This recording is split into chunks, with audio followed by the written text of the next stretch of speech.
সাতক্ষীরার শ্যামনগর উপজেলায় বিএনপির দুই গ্রুপের উত্তেজনাকে ঘিরে ১৪৪ ধারা জারি করেছে প্রশাসন। বিকেল ৪:৩০টার দিকে এ ঘোষণা দেয় উপজেলা প্রশাসন। বিএনপির উপজেলা ও পৌর কমিটি ঘিরে টানা কয়েকদিন ধরেই উত্তেজনা বিরাজ করছিল শ্যামনগর উপজেলায়। এরই মধ্যে বুধবার উভয় কমিটি বিলুপ্ত ঘোষণা করে জেলা বিএনপির সদস্য সচিব আব্দুল আলিম।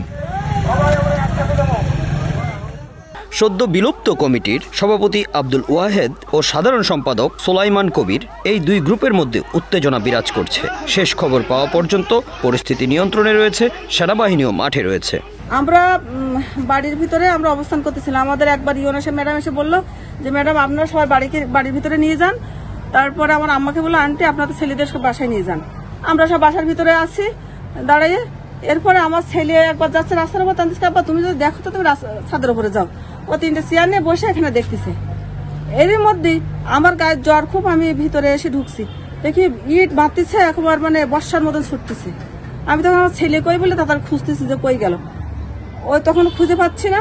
এর মধ্যে থেকে ইট চালাচালি করতেছে ওইখান দিয়ে ওই পাশ দিয়ে। আর্মিরা আমাদের যেসব ছেলেরা ভাড়া থেকে বাড়ি হচ্ছিল তাদের তাড়াই দিচ্ছে, দিয়ে ওদের সুযোগ করে দিচ্ছে মারার পুলিশদের। আমার পুরা মার্কেটের চালগুলো সব ঝাঁঝরা করে ফেলাইছে। শ্যামনগর থানা পুলিশ জানিয়েছে, রাজনৈতিক দলের দুই গ্রুপের উত্তেজনা দেখা দিয়েছে।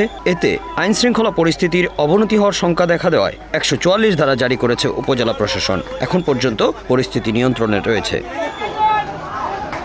ইয়ারুল ইসলাম, সাতক্ষীরা, বাংলা অ্যাফেয়ার্স।